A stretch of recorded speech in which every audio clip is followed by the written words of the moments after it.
सरस्वती देवे गौरवाणी प्रचारिणे निर्विशेष शून्यवादी पाश्चात्यादिशतारिणे नमस्ते सरस्वती देवे गौरवाणी प्रचारिणे निर्विशेष शून्यवादी पाश्चात्यादिशतारिणे जय श्री कृष्ण चैतन्य प्रभु नित्यानंदा श्री अद्वैत गदाधर श्रीवासदि गौर भक्तवृंदा जय श्री कृष्ण चैतन्य प्रभु नित्यानंदा श्री अद्वैत गदाधर श्रीवासदि गौर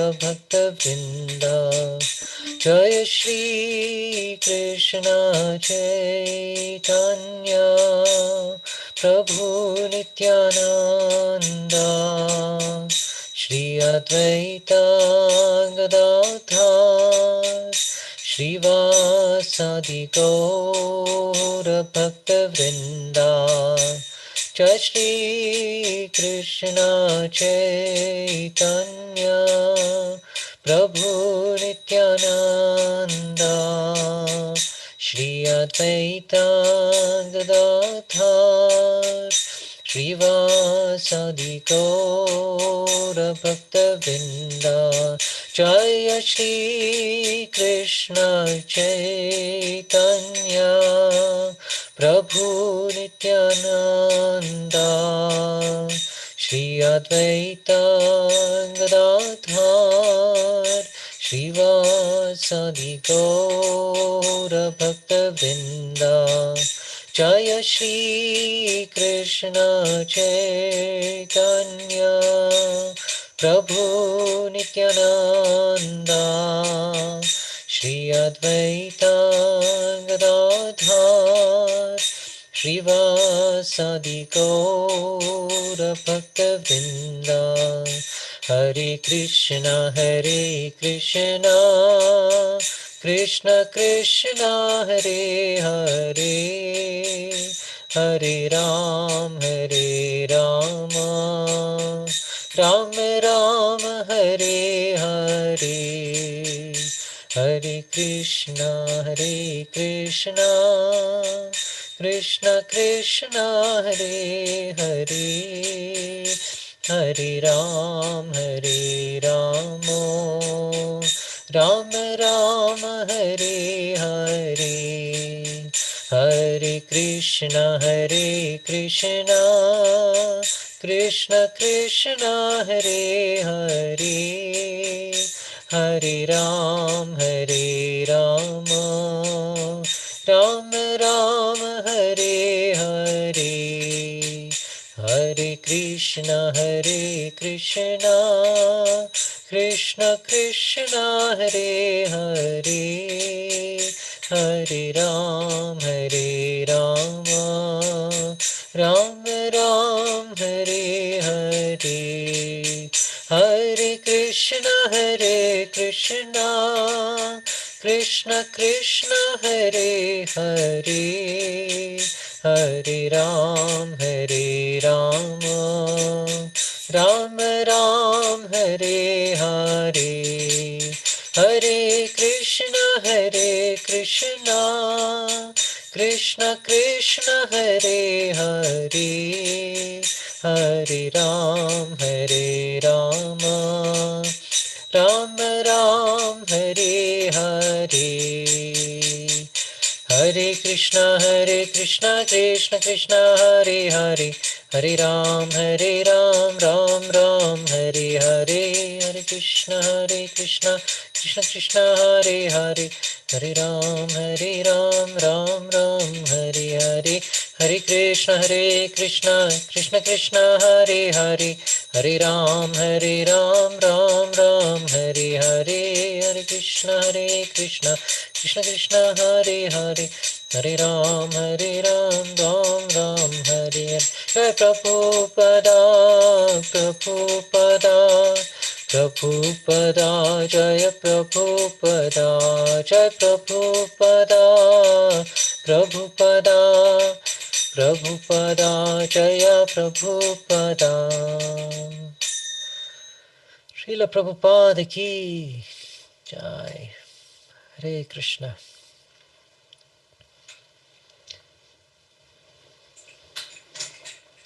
So let me just fix that camera disappearing. 1 second.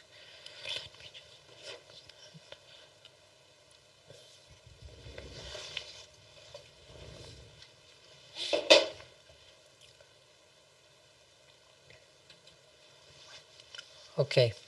Hopefully should not disappear now.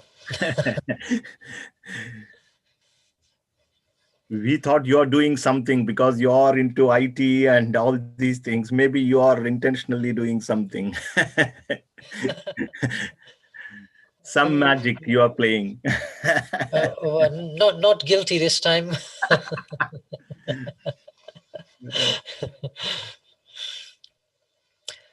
No, so thank you very much, Prabhuji Gaur Nataraj Prabhu and the devotees of Manchester for inviting me to do this session with Gita Jayanti coming up, and this is the Christmas season.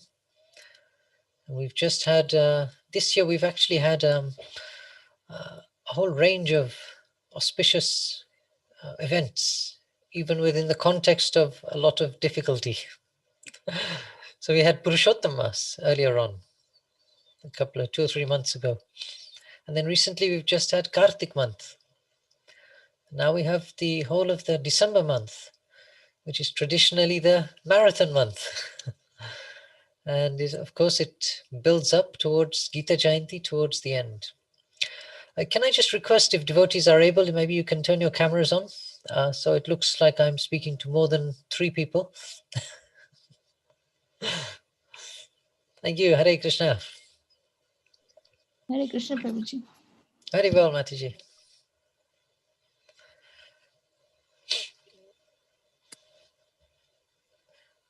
So with these... Hare Krishna, Prabhuji. Dandas Pranam. Hare Val, Prabhuji. Hare Krishna, Dandas Pranam. Krishna. Hare Val. So yes, this is a special month in one sense. And traditionally it is the month where we distribute a lot of Srila Prabhupada's books to as many people as possible, with the aim of helping them come closer to Krishna and achieve the same benefit that we have. So I'm sure everyone knows what an important role this is, what an important task. But we can enter into some of the meditation of these holy months as we focus on one of the key components of our book distribution efforts, which is the book itself. And what better book than the Bhagavad Gita? So the appearance of the Gita is itself a glorious occasion. And that happens towards the end. I think this year, I believe it is on Christmas Day itself. Is that right? The actual day. So especially interesting. And of course, our celebration for Gita Jayanti may be a little different to the normal Christmas party. Just slightly different. The drinks are definitely different. And maybe the items on the plate are different also. Hopefully there's a much greater sense of consciousness than there is normally at most Christmas parties. So yes, that will be a special festival for us, the Gita Jayanti. And the appearance of the Gita in this world is no small thing. We are very, very fortunate to have the Bhagavad Gita. Not just that Krishna spoke it all those years ago, how many thousands of years ago, 5,000 years ago. Maybe it's one of its most recent retellings to Arjun on the battlefield in the midst of great difficulty and strife and impending doom from persons of both sides. It was a tremendous occasion, an occasion fraught with much anxiety. And perhaps the anxieties we face today are not really much in comparison with what was going through the minds of the soldiers on both sides of the battlefield. Imagine, for all of them, they were not going to be returning home. That is actually the reality of battle. And as we saw in the Battle of Kurukshetra, the whole war of Kurukshetra, that final battle, very, very few people survived from both sides. It was not a great success for the Pandavas in that sense, materially. They even lost their children, the 5 sons of Draupadi, the last living heirs to the throne. So it wasn't in one sense a joyous occasion, and it definitely was a tragic setting. But the Gita was spoken in the midst of this setting. And how kind of Krishna to do that.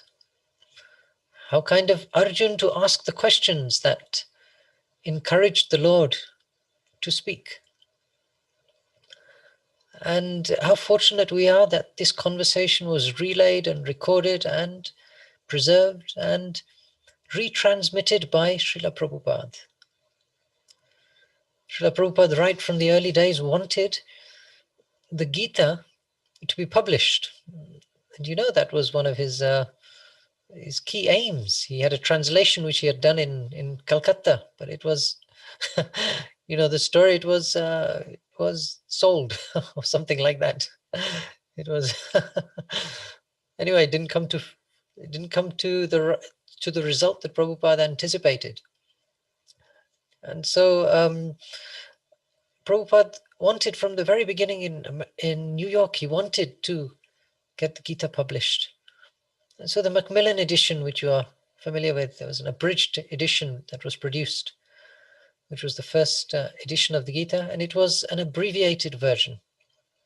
So Prabhupada accepted it as a stepping stone towards something greater. But ultimately, he wasn't fully happy with having an abridged version, and he wanted to definitely present the full version with full Bhaktivedanta purports. And so these are the special jewels that we find within the Bhagavad Gita that help us through help us through understanding it and help us to decipher this conversation. So it's quite miraculous that a conversation remains intact over 5,000 years. And it's even more amazing that a conversation remains relevant to us all those years later. Many discussions are not really of much relevance today that they were 20 years ago. The world has changed, technology has changed, people have changed, their attitudes have changed. And the subject matter that most people spoke about 20 years ago was largely mundane. And the mundane world is always changing. So therefore it has no permanence and no relevance today, 20 years down the line. But the message, the subject of the Bhagavad Gita is pure transcendence. And therefore, transcendence doesn't change. It's not a fad that appears one day and disappears the next day. There may be different people, different numbers of people interested in transcendence at any one time, and that can change. But the item itself doesn't change. And so, the transcendental subject matter of the Gita remains as potent and as necessary for us today as it was then 5,000 years ago. So the Gita is a very, very special book for us, and through its 700 verses, we uncover many, many instructions, many items of knowledge, and we also uncover the behavior of a devotee, which is one of the most useful things that we can uncover. There are many books of religion, many books of philosophy, which discuss many things about God, a supreme controller, the supreme Lord, the great punisher, the great rewarder, however you like to see God. Different cultures, people do that around the world according to their ideas. And yes, plenty of information is gathered through these books, through these sources. But there's something often that's missing. What does the devotee do about it? What is the connection with us? Why should I care about this God? Why should I care about a supreme being who's so powerful? If I do something good, he will reward me. If I do something bad, he will punish me. Why is it of much importance other than just some big person who I should be afraid of? So this is something special that the Gita gives us. And Prabhuji suggested that we should cover the Chaturshloki Gita as part of the lead-in to Gita Jayanti. So actually, I mean, in one sense, it might be actually a good idea just to do one shloka each week till Gita Jayanti. That itself, there's enough material to speak on that. But in any case, this Chaturshloki is a good snapshot of the Gita. It's a good snapshot. Now, can anyone tell me where in the Gita it is to be found?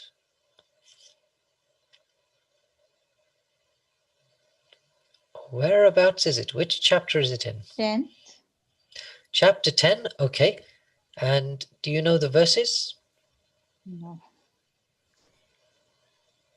Does anyone know which verse it starts with? Yes. Verse 9. Close. 9 to 12. No, 9. I think I 8 think to it's 12. at 10, You're 11 close. and 12. Not 10. quite. 6. Someone said it actually from. Did it? Oh, Yeah, I think there were too many numbers. yes.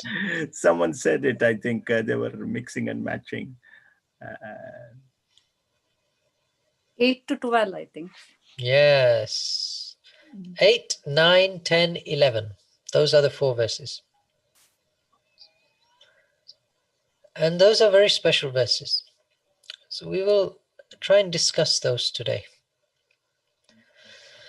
Om Namo Bhagavate Vasudevaya. Om Namo Bhagavate Vasudevaya. Om Namo Bhagavate Vasudevaya. Om Jnanatimirandasya Jnananjana Shlakaya Chakshurunmilitam Yena Tasmai Shri Gurave Namaha.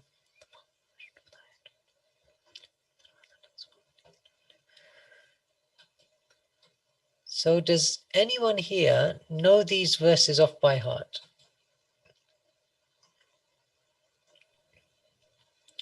Okay, so what will be nice is if some of us repeat the verses. So I'll recite the verse, first the Sanskrit for verse 8, and then maybe a couple of people can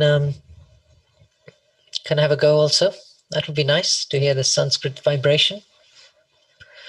Would you like to share the screen so that people can see and recite, or would you like to do that? You got the co-host rights as well. If you would like to do anything, if you want to share anything, feel free.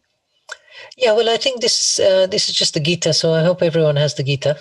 We'll just, if you can just look at your Gita, that will be enough, I think, for this for this one.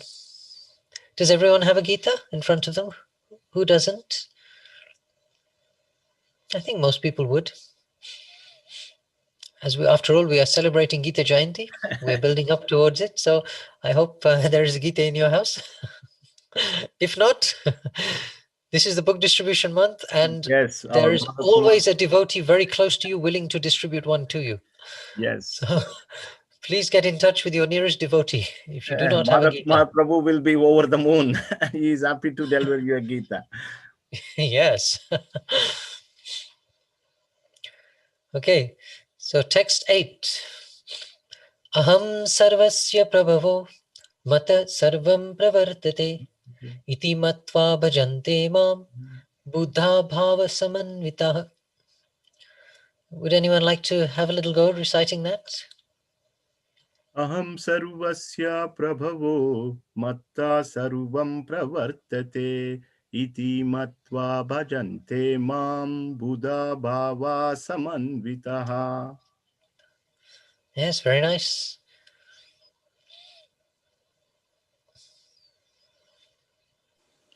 Shall I recite?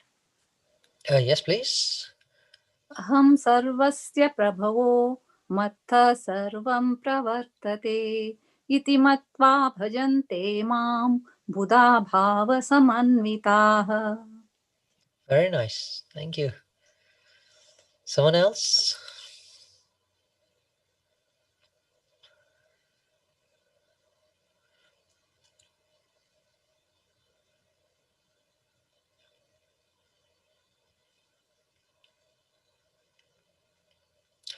No? Okay. So you can tell it starts off in a grand way. Aham sarvasya prabhavo.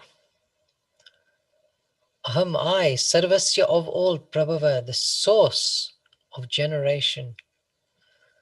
Krishna doesn't lead into it gently with this Chaturshloki. He jumps right into it. This Chaturshloki clarifies for everyone everything about Krishna, the devotee, and our activities. I am the source of all spiritual and material worlds. Everything emanates from me. The wise who perfectly know this engage in my devotional service and worship me with all their hearts. So many points are there. I am the source of all spiritual and material worlds. Everything emanates from me. If you know this, you engage in my devotional service, and if you happen to be wise, and worship me with all their hearts.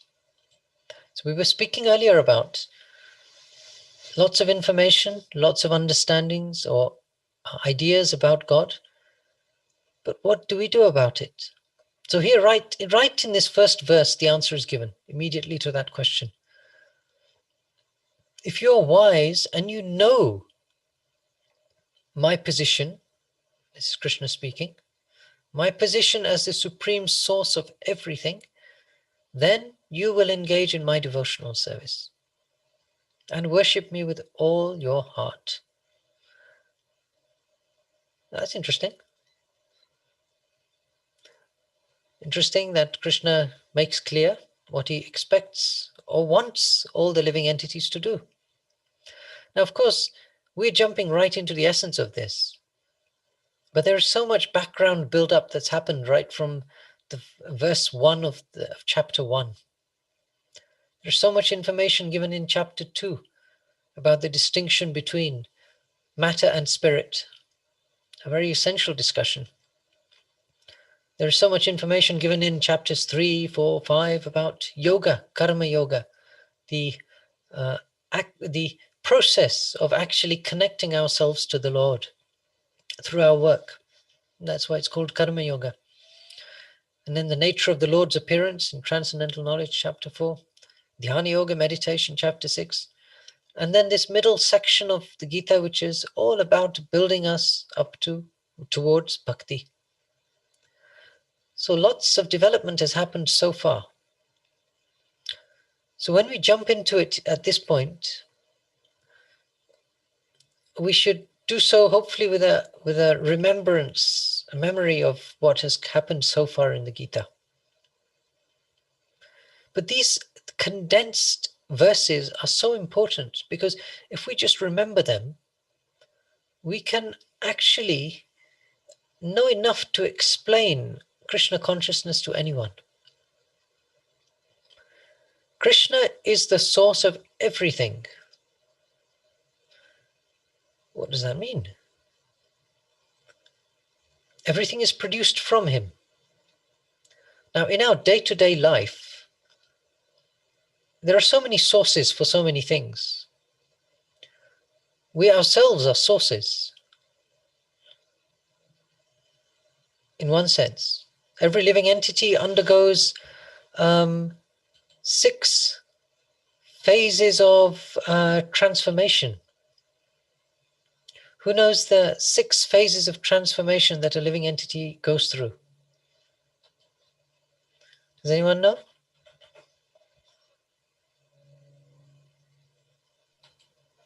Yes. Maybe I'll let I will let others answer. So I can try. Shall I give it a go, Prabhu? Give us one. The birth. Okay, birth, a very good one. Until we're born, we can't really do much in this world. So we have to be born. It's a good start. Then Okay, grow. can someone else think of another key category of activities that we do? We grow. We grow. Okay, yes, growth is one of them. Definitely, we all know that from a baby to a young child, to an old child, to an adult, we're growing. Produces offspring, Prabhuji. Produces offspring, yes. That's one of them. Stay for some time. Yes, one stays for some time, kind of existence. There are different phases like a plant, you know, there are resting phases, there are growth phases, there are dwindling phases. So we have these, and different words are used sometimes. Birth, existence, growth, transformation, dwindling, death, production of offspring. So we are also sources in this aspect of producing offspring. As humans, we are also sources for the next generation of humans. And then there are so many sources for so many things. All the manufacturing engines of the world are producing things. So in one sense, they're the source. And behind those, there is the wisdom of the engineers, and then the whole political situation and the economics and the management that delivers products to you. Your shiny new iPhone, for example. A whole system. So definitely lots of production going on. Lots of things emanating from. Lots of sources. But Krishna says here that I am the supreme source and everything emanates from me. So the idea is that when we trace our immediate sources back a step, and then back a step, and then a further step back, and we keep going until we can discover no further source, that source is it. That is Krishna. So there are many, many causes in this world, karana. But Krishna is known as Sarva Karana Karanam. He is the cause of all causes. You could say that your iPhone 12 or whatever it is, its cause is the Apple empire. But you go back further. The intelligence for the Apple empire, all those skills, that whole machinery, all that intelligence ultimately supplied by Krishna. Many demigods involved in the supply of resources that enable this device to be produced. And if you go back further to the people who conceived the ideas, that inspiration, that came from Krishna. The ability to make it a success came from Krishna. Even if they deny all of these things, they cannot deny the fact that they extracted raw materials from the earth. Those raw materials certainly were not created by any of the persons I've mentioned so far. They're a property of Mother Earth, and Mother Earth is a is a personality, is a person created by the Lord. And all of matter has its source in the Lord. So when you take something back to its original origin, as far back as you can go, up to the point at which you can no longer trace anything further back, that point is the Supreme Lord. And as I've mentioned, just within this rather trivial example of a phone, you can see so many different aspects were there: resources, intelligence, empowerment, ideas, presentation, economics. For each one of those categories, that opulence has been given by Krishna. Everything springs from a spark of my splendor, Krishna says. I am the essence of everything. There are all these wonderful verses that we can read about in the Gita, some of them in this chapter, where Krishna declares he is the essence of everything in the world and the foundation and the rest, the support. He is the unseen thread behind the garland that holds it together. If you see a garland, a well-made garland, you cannot detect the thread normally if it has been well made. But you see all the flowers stuck together nicely. So you look at this world, you see all the arrangements made. You see all the resources produced. And you cannot detect the thread behind it. Sutre manigana iva, you just cannot see it. So uncovering that is the purpose of the Gita, to help us understand this fact, that whatever we do throughout our day-to-day life, whether it's going to work, whether it's staying at home, enjoying recreation, all of it has ultimately been sourced from Krishna. There is a cause behind everything, and it goes all the way back to Krishna. What do you think? Are there any items where this recipe fails? Can you think of anything?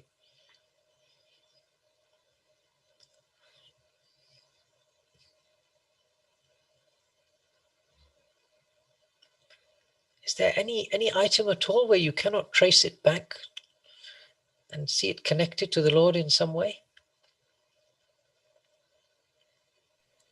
No, Prabhuji.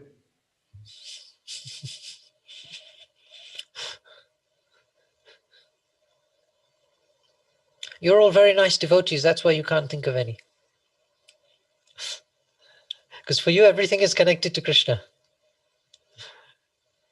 Okay, so tell me, how is the COVID-19 virus connected to Krishna?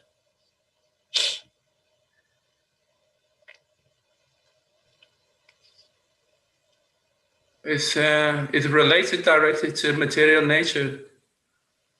And material nature, it's obviously it's a reaction of the action, and all the action and reaction. Krishna is the source of all the action and reaction, he says. Well, is he the source, or are we the source of action and reaction? Krishna is the source of all the action and reaction, he says clearly in Gita, I think.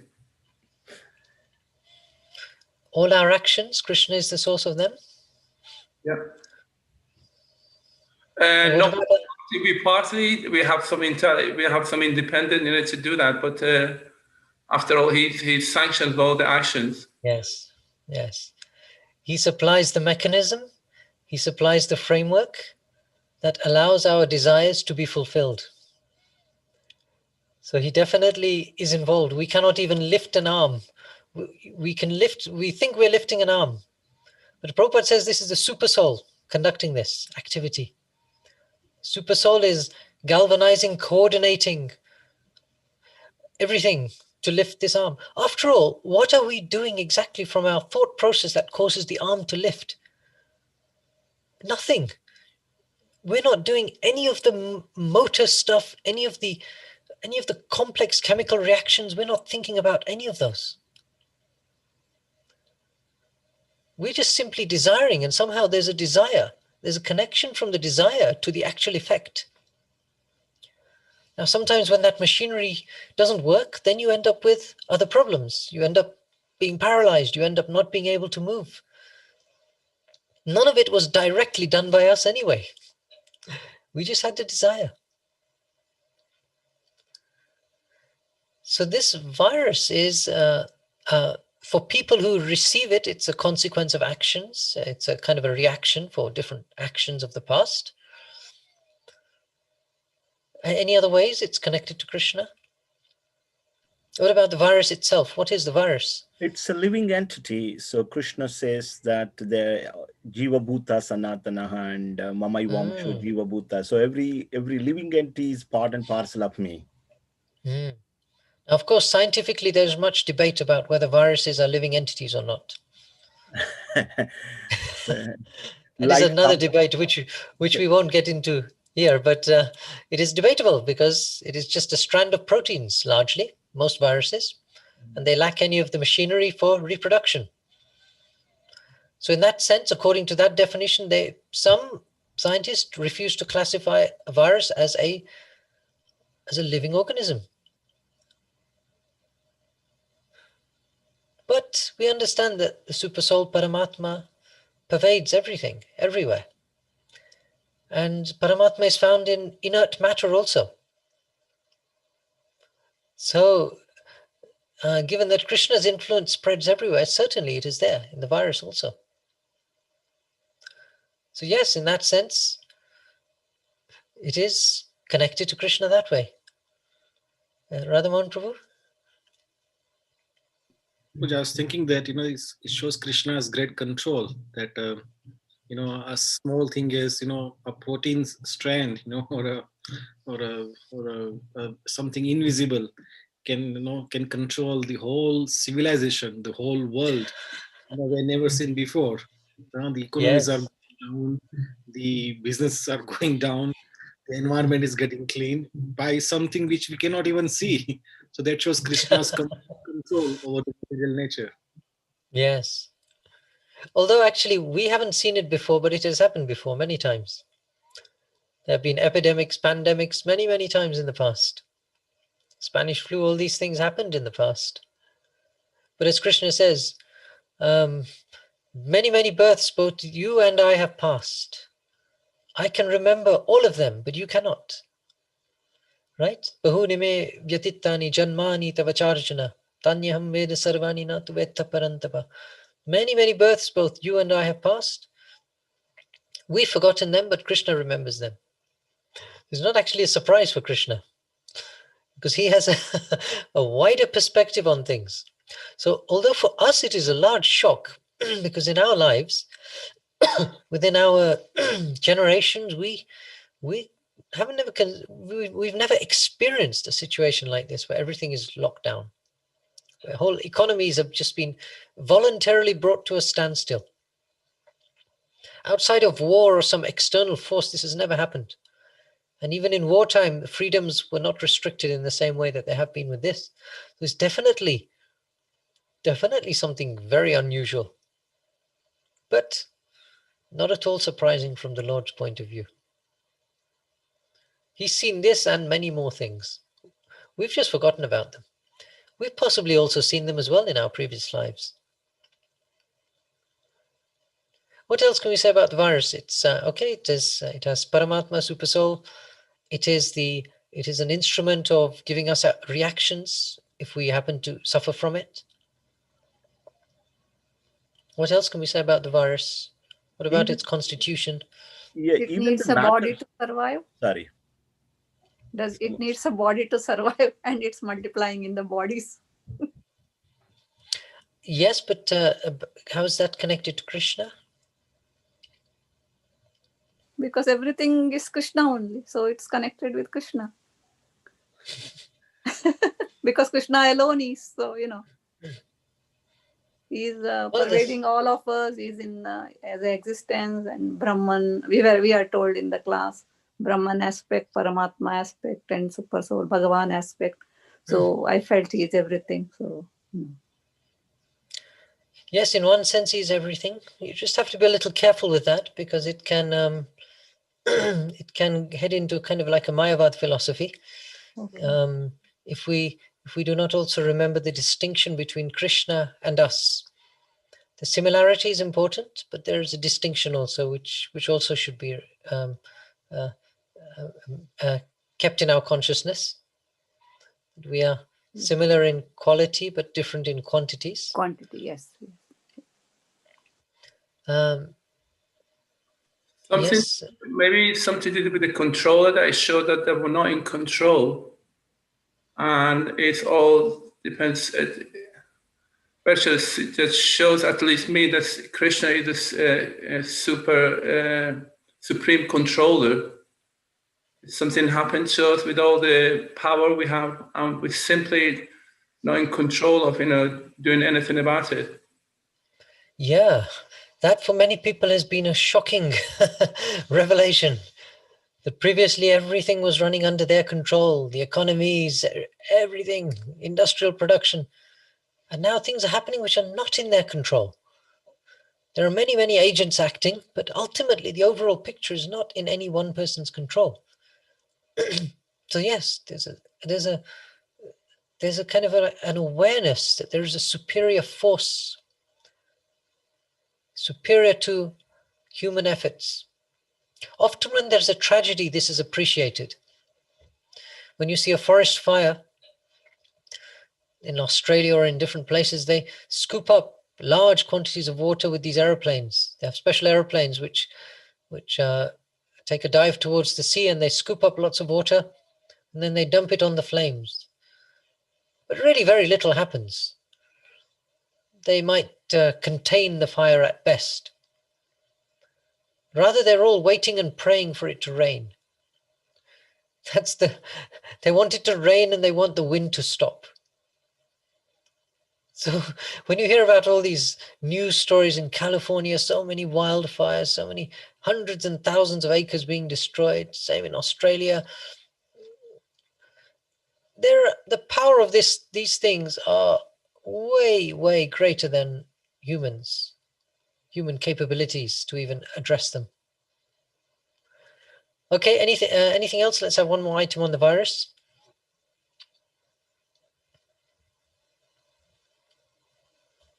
Okay, well, one simple thing is it is made of the ingredients of nature.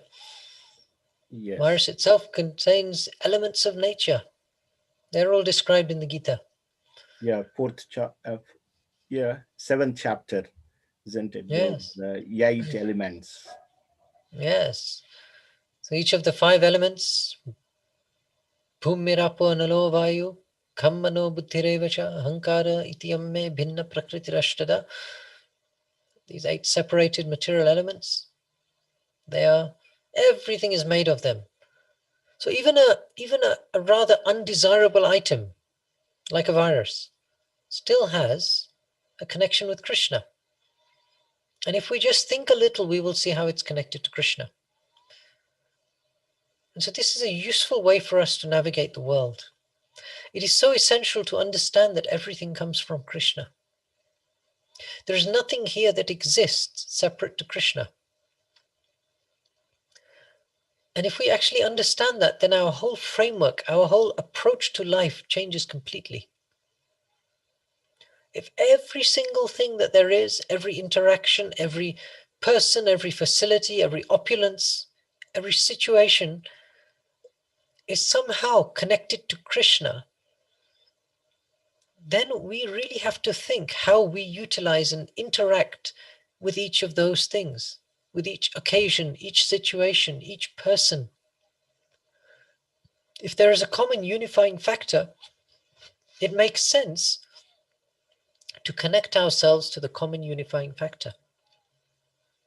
And that is exactly what Krishna says here. I am the source of the material and spiritual worlds. Everything emanates from me.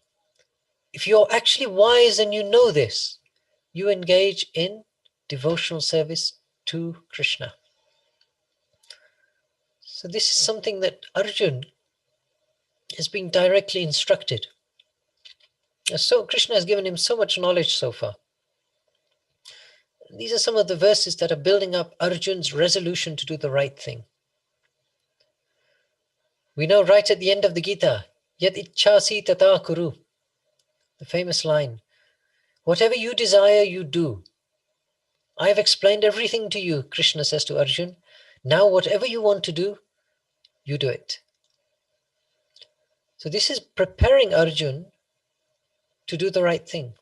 So in these 4 verses, we get an unpadded, no softly here, we get a raw dose of philosophical truth. There's plenty of padding around it, so don't worry about it. If you want a gentle introduction, read chapter 2. If you want more knowledge, read the last chapters of the Gita. Chapters on material nature, divisions of faith, all of those things. Difference between divine, demoniac. You can go through all of those. There's a lot of information there, metaphysics.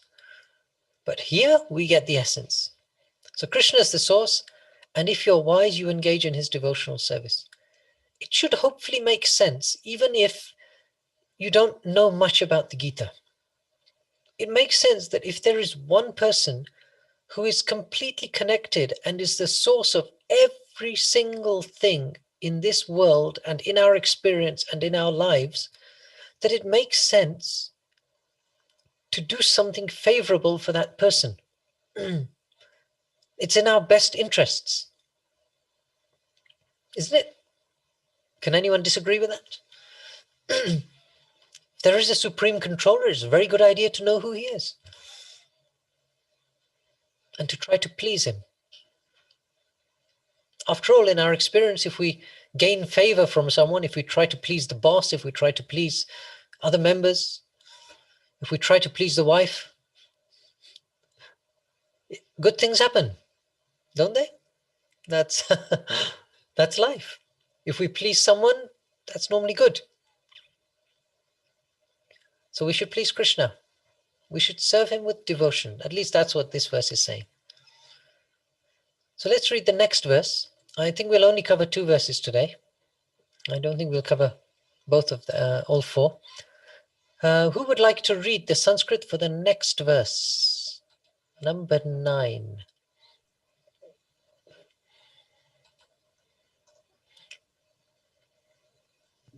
Probably Prerana she will decide.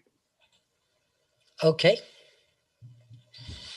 मच्चित्ता मद्गता प्राणा बोधयन्ता परस्परं कथयन्तश्च मां नित्यं तुष्यन्ति च रमन्ति च. Yes, thank you. Someone else?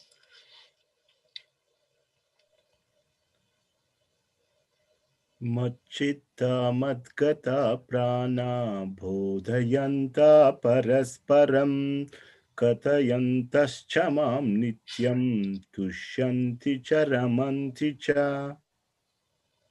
Yes, very nice. Machita madgata prana bodhayanta parasparam kathayantascha mam nityam tushyanti cha ramanti cha. The thoughts of my pure devotees dwell in me. Their lives are fully devoted to my service, and they derive great satisfaction and bliss from always enlightening one another and conversing about me. So some more intimate details about what a devotee does. Okay, in the previous verse, we understood that we should be connected to Krishna in devotion. We should render him service for his pleasure. Now we're understanding more about how that is done. First, we deposit our thinking capacity at the lotus feet of the Lord. The thoughts of my pure devotees dwell in me, it says. Their lives are fully devoted to my service. Now, fully devoted is an interesting one. That's quite tricky. How many of you would say your lives are fully devoted to Krishna?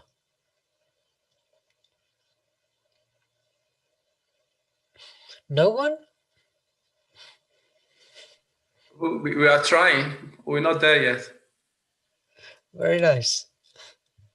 We Very think nice our to life, try.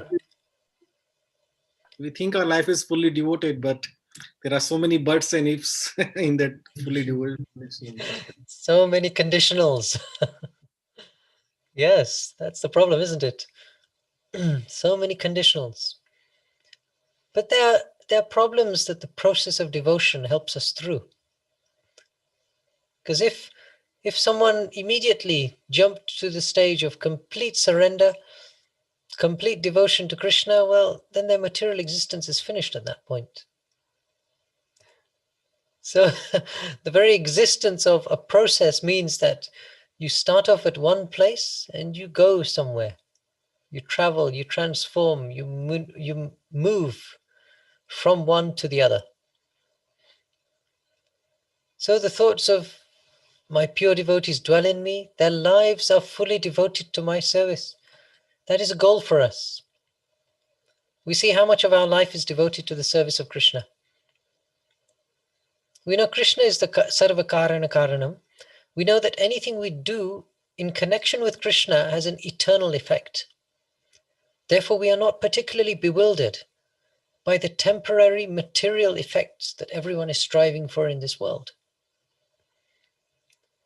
We're looking for the eternal effect, not that we are looking for no effect. Sometimes people say, you are just lazy, you don't want to do anything. No, not at all. We are extremely intelligent as devotees, and we take that intelligence from Srila Prabhupada and the Acharyas, who advise us that when we serve the eternal truth, Lord Sri Krishna, our connection and the results for that happen throughout eternity, not just in this one life, or not just in one portion of life. Most people's projects, endeavors, whatever it is, whatever gigantic enterprises, whatever great career aspirations they have developed, they all yield results over a temporary period of time. Yes, we can say they yield some results if you happen to be good. If you don't, you don't necessarily. In the business sense, we like to always focus on the entrepreneurs who made great success through their endeavors. But for each one of those, there's dozens of others who didn't have any success despite their endeavors. Just the level of endeavor is itself not sufficient. Other factors are involved as well. So our consideration as devotees is, what endeavor do we do? And our endeavors are connected to the Lord, not connected to something temporary. So that is an overall theme which hopefully you can see. You know it from the Gita, but you can hopefully see it coming out in these verses of the Chatur Shloki. That something that is temporary and impermanent does not demand our attention as much as the eternal source of all sources, the cause of all causes. That is a far better place to divert our efforts. Does that sound okay? Is that a bit too tricky? Sounds perfect. Thank you. But it is difficult, isn't it? For someone who is not quite situated there yet. Imagine on the path of devotion as we are slowly developing our faith. It's quite a tall order to expect someone to devote their entire life to Krishna. Because most people have never surrendered or devoted their entire life to anything.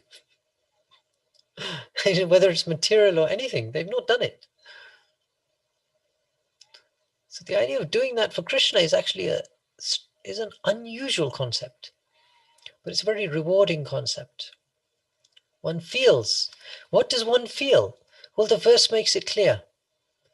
They derive great satisfaction and bliss. Isn't that a good thing? Most people in this world want satisfaction and bliss. And that is in rather short supply.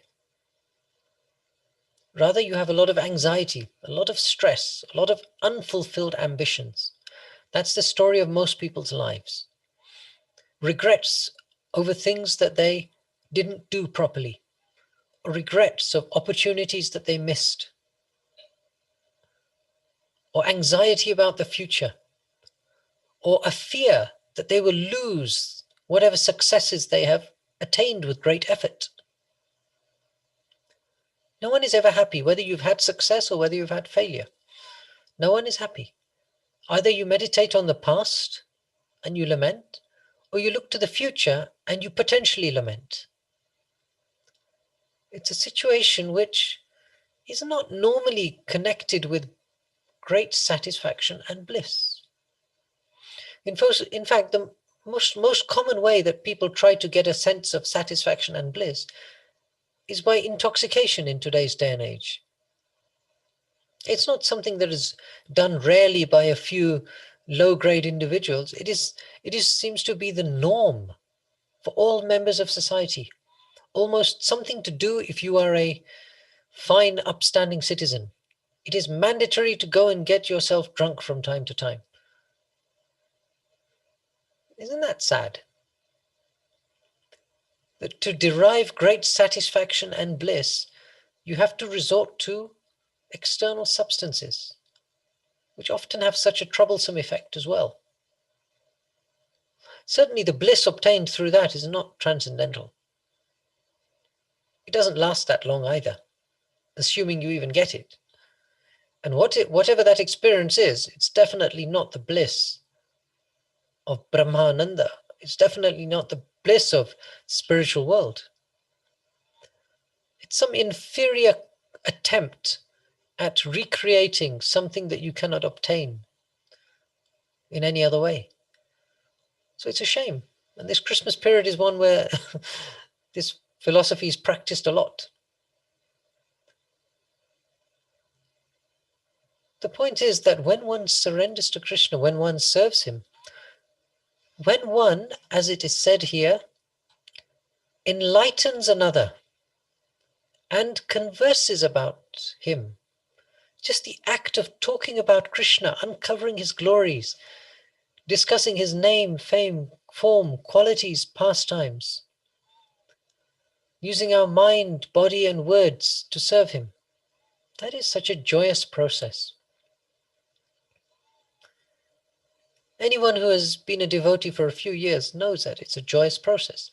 We're just looking forward to the opportunity to serve with devotees, whether it's at festival time, whether it's programs, whether it's sanghas, whether it's our get-togethers. We know there is great bliss, great happiness to be enjoyed when we come together and glorify the Lord. Everyone enjoys that. It's not really troublesome, is it? Does anyone find it troublesome? Maybe the lecture sends you to sleep sometimes. That could be true. Maybe you have to sit through the lecture. Oh God, he's going on and on and on and on and on. When's Prashadam coming? Well, in the whole era of Zoom, there is no Prashadam. They haven't yet invented a way to distribute Prashadam plates over the internet. But all the aspects are relishable, enjoyable. Isn't it? Who really, really struggles with a Krishna conscious activity? Once Prabhupada was asked, if it turns out that there is no Krishna, what would you do? Prabhupada said, we'd do just the same. Because this lifestyle is so wonderful. We see the beautiful form of the Lord. We dance before him in great happiness. We sing for his pleasure, and it's wonderful. We have these wonderful tasty prasad that we eat. Krishna looks after us. It's fantastic. Such a simple answer. The process is itself so joyful. Tushyanti cha ramanti cha. Joyful and susukham kartam avyayam. This is described in the 9th chapter. Brings ever increasing transcendental bliss. So if for some reason we're not fully experiencing transcendental bliss, it's just to do with the first 2 lines of this verse. The thoughts of my pure devotees dwell in me, and their lives are fully devoted to my service. If we make an attempt to improve the ratio of our thoughts that dwell in Krishna and the aspects of our life which are engaged in Krishna's service, if we try to increase that ratio, we will see that our satisfaction and bliss will also increase. It's a simple equation. No complex calculus needed. It's simple. To the extent that we are connected to the Lord and with affection we describe the Lord, discuss the Lord, to that extent we experience that satisfaction and bliss that the whole world is looking for. What does, in the Hare Krishna Mahamantra, Hare Krishna, Krishna Krishna, Hare Hare, Hare Rama, Rama Rama, Hare Hare. What does Ram mean? Pleasure, reservoir of pleasure. The reservoir of all pleasure. Ramante Yoginamanante Satyanandi Chidatmani. Rama refers to pleasure. It's there. It's there in the holy name. That is the source of all pleasure, the ultimate repository of all pleasure. That's where it lives. That's where it emanates from. When little drops of that ocean spill out into the rest of the world and existence, they experience a little bit of pleasure. But if we jump into that ocean, imagine what nectarian pleasure there is. So the Lord is the reservoir of all pleasure. It doesn't exist separate from him. And here a secret is given within this verse. That pleasure is experienced when we engage in service to the Lord. Service for the Lord. Service with the Lord. When we connect ourselves to the Lord through service, we experience pleasure. Normally in this world, we have to do things for ourselves to experience pleasure. Yes, we're always struggling with something. We're always trying to do something for ourselves to increase our pleasure. But here the secret is that if you do something for the Lord, you feel pleasure. Because the Lord is the reservoir of pleasure, and that's what you're after. So how is it that on a day-to-day basis, we're constantly trying to find pleasure by doing something not connected to the Lord? It doesn't make sense. It's based upon ignorance that we carry on doing this, that we try to extract pleasure out of something that cannot deliver any pleasure. As Prabhupada said, chewing the chewed. However many times you chew the same item, you won't get anything new from it, because taste is not found there. Taste is found somewhere else in some nice new succulent item. Taste is found in the reservoir of all pleasure. That's where pleasure is found. So it is a very interesting concept. Now we've tried to just uncover a couple of verses here, but I'd just like to just to hear from you, your thoughts on these 2 verses. So, any devotee would like to share any of their realization or any comments or any questions to Prabhuji? Prabhu, we humbly request that if you can kindly continue the rest of the 2 verses next Friday, we would be very grateful. to you? I will see about that. It might be possible, but I will just liaise with you during the week and just Okay. confirm Thank you. if that can happen. Thank you very much for that. But anyone would like to raise anything from these verses? It's quite a little philosophical section. It's impossible to do it justice without going into it. But there are some wonderful secrets that we've just uncovered in these 2 sessions. Krishna as the source, being engaged with Krishna, connected to Krishna, because he's the reservoir of all pleasure. So looking for it elsewhere is not a good prospect. Something that comes to my mind is Krishna is the source of, it's an ocean of pleasure and the source of all pleasure. And it simply tries to tell us that if you dwell your thoughts with me, or even you talk about me, or even you remember me, then somehow or other you are connected to me. And then very, very easy you be very, very blissful. So even because sometimes in life you have to have something, in order to have to possess it, to make it, to make you satisfied for a short moment of time. But here it says, if you not even you think about me, I mean, it can't be even, it can't be simple as that.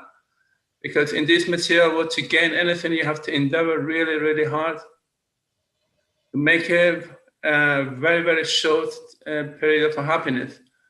But here it says, if you even think about me, if you even talk about me with the other devotees, you feel that pleasure. So that shows us, how great he is and how easily that pleasure is accessible. And it just shows the greatness of Krishna. But it's just, it's just problem with us. We just want to be forgetful of Krishna. Otherwise, it's there. It's just like sun, it says it's shining. All you need to do is just look towards it. So the happiness will be there. That's my understanding from this verse. Thank you. That's very nice. It's a very nice meditation. So I'm actually some or other more connected to the second verse, the 10:9.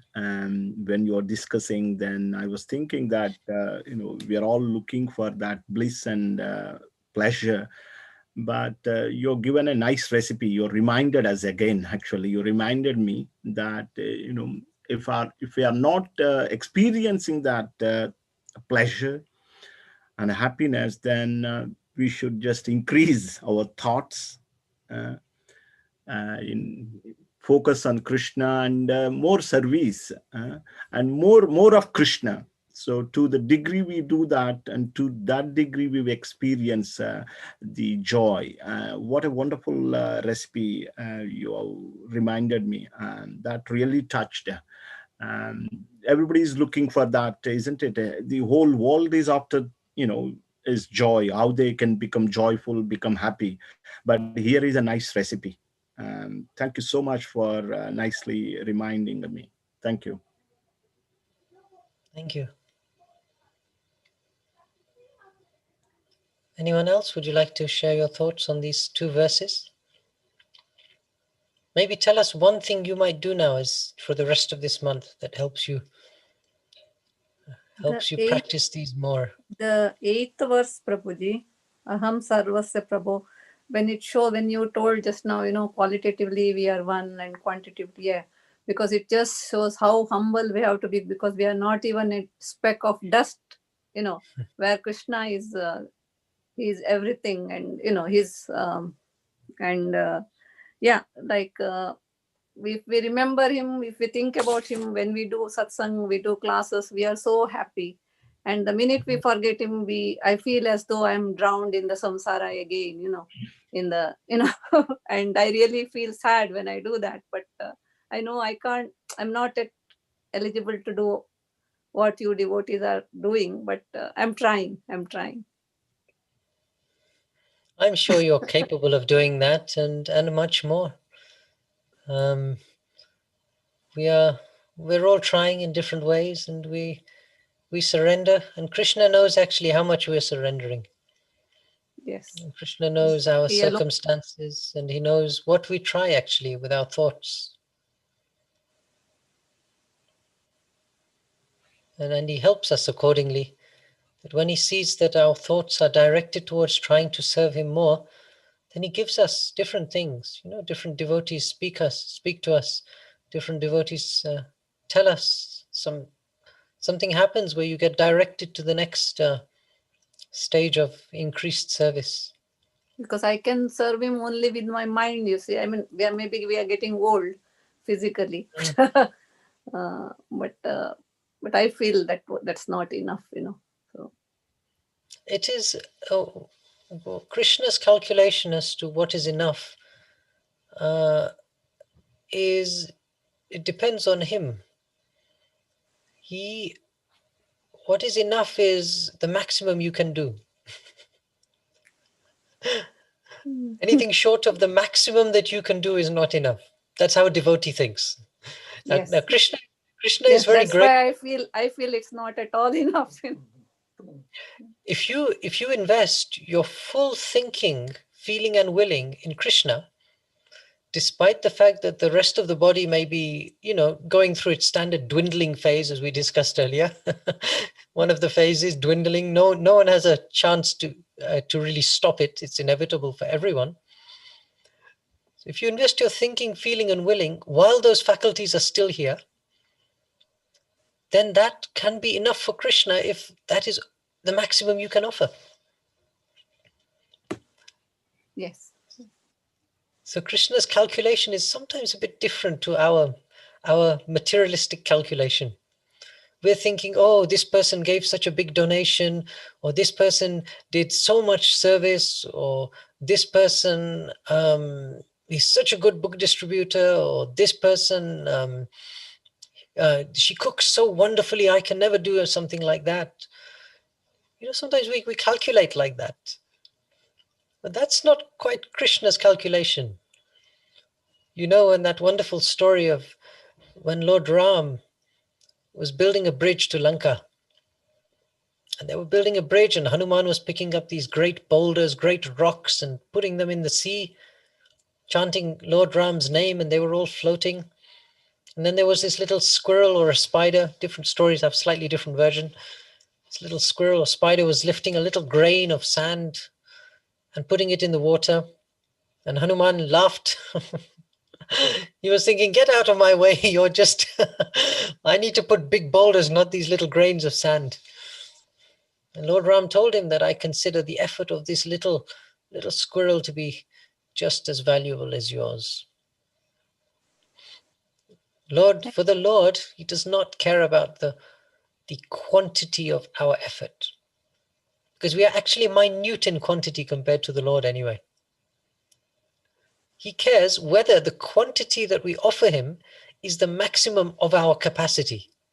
That's the calculation he is making. That if you are 100% fully unalloyed devoted to Krishna, then your entire existence is for Krishna. And that's the connection that gives you the maximum bliss. The less we are connected to Krishna, proportionally, the level of satisfaction and bliss is also less. So it's a good idea to be as connected to Krishna as possible. Thank you.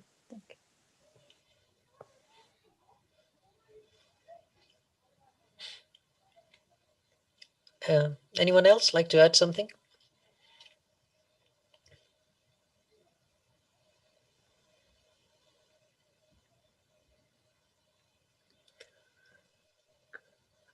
I can't see any other comments. No hands. Okay. Well, I hope you've enjoyed a little philosophical discussion today, I would say, but some important points. We have a month to try to meditate on these points. And if we actually just increase, if that is our recipe for this month, to just increase the level the extent to which we put our thoughts at the lotus feet of Krishna, and to the extent that we engage in his service, that is actually a good recipe for us to come closer and closer to Krishna. So let's try that, and then maybe you can give us a little report how that little recipe worked out for you. Excellent. Is that Thank you. okay? Thank you so much, Navdeep Chandra Prabhu. For those devotees who don't know, Navdeep Chandra Prabhu has been a monk for over 20 years or so. Is an ex-Oxford graduate. Prabhuji almost by-hearted entire 700 verses of Bhagavad Gita. Fully dedicated his life for Krishna. So he is experiencing that joy. And today we are very fortunate that he has kindly given us his valuable time for us. So let's thank him by 3 loud Haribols. Haribol! Haribol! Haribol! Haribol. We are very grateful for your time and for giving your association, and Krishna willing, and we are actually again happy to see you next Friday. If you can make that time, that would be great. So His Grace Navdeep Chandra Prabhu ki jai. So Hey, just Krishna. a couple of quick announcements for ISKCON Manchester. So tomorrow is Bhagavatam class at 8 o'clock, will be given by Priyarani Mataji. The topic will be the Mahajan series we have been discussing, and this will be the last Mahajan for this year, that is 12th Mahajan Yamaraj. We started this Mahajan series in the beginning of this year in January. So there are 12 months and there are 12 Mahajans.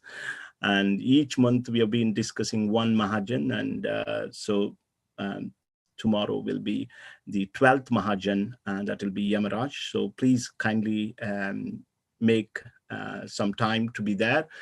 And on Sunday, there will be class by Vrajendra Lal Prabhu. And also our Navdeep Chandra Prabhu has mentioned that this month is especially the marathon month, and appearance of Gita Jayanti is there on the 25th. There will be some arrangements, and we will send that message out.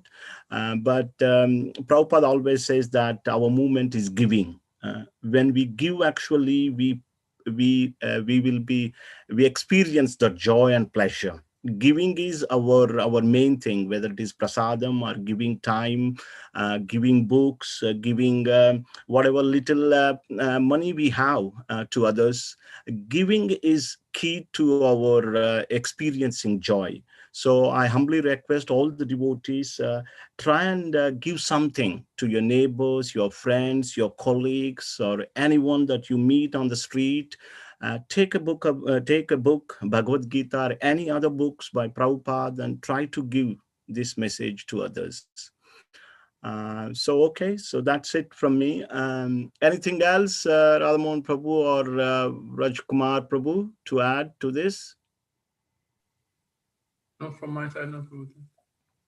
Not from my side of that, Prabhuji. No, Okay, so once again, I just wanted to thank you to give us this opportunity to hear from you. And